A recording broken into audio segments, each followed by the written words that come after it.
नमस्कार, देशोन्नतीमध्ये मी साक्षी आपलं स्वागत करते। याआधी आपण महाकुंभ मेळाव्याबद्दल काही माहिती जाणून घेतली होती। कुंभमेळ्याचा प्रकार, अघोरींचे राहणीमान, त्यांचे कुंभ मेळाव्यातील साधूंचे प्रकार। तर आज आपण जाणून घेऊया पेशवाई बद्दल।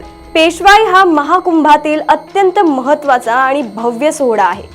ही एक प्रकारची भव्य मिरवणूक आहे ज्यामध्ये विविध आखाड्यांतील ऋषी संत राजेशाही कुंभनगरीत प्रवेश करतात। ही शतकानुशतके चालत असलेली ऐतिहासिक परंपरा आहे।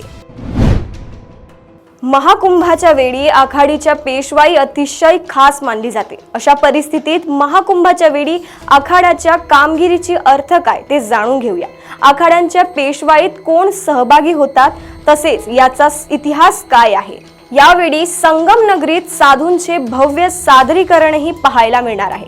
महाकुंभातील अखंडांची कामगिरी महत्त्वाची आणि विशेष मानली जाते। आखाड्यातील साधू संत राजेशाही थाटात कुंभात येतात तेव्हा त्याला पेशवाई म्हणतात। राजे सम्राटाप्रमाणेच संत मुनींची शाही मिरवणूक हत्ती व घोडे रथावरून निघते।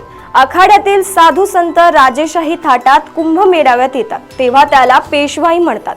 राजे आणि सम्राट यांच्याप्रमाणेच संत आणि ऋषींची हत्ती व घोडेवर शाही मिरवणूक निघते। या वेळेला तिथे उपस्थित भाविक संतांचे स्वागत करतात। हे संत आपल्याला आखाड्यांचे झेंडे हातात धरतात। ऋषी मुनी हातात ध्वज घेऊन आपल्या सैन्यांसह पूर्ण विधी करून शहराबाहेर पडतात। ऋषी मुनींची पेशवाई पाहण्यासाठी जगभरातून लोक कुंभमेळ्याला येतात। 2025 मध्ये 13 जानेवारी पासून महाकुंभ मेळ्याला सुरुवात झाली आहे। हा महाकुंभ मेळा 26 फेब्रुवारी पर्यंत असणार आहे। महाकुंभ हा जगातील सर्वात मोठा धार्मिक सण आहे। यापेक्षा मोठा धार्मिक सण जगात नाही। सांस्कृतिक परंपरा जपण्यासाठी आणि समाजाशी धर्माचे नाते जपण्यासाठी महाकुंभ हा मोठा उत्सव मानला जातो। ऋषी मुनी हे महाकुंभाचे वाहक मानले जातात। या संतांनी प्रतिकूल परिस्थितीतही धर्माचे रक्षण व बळकटीकरण केले। तसेच जेव्हा गरज भासली तेव्हा धर्म आणि देशाच्या रक्षणासाठी शस्त्र उचलण्यास संतांनी मागे पुढे पाहिले नाही।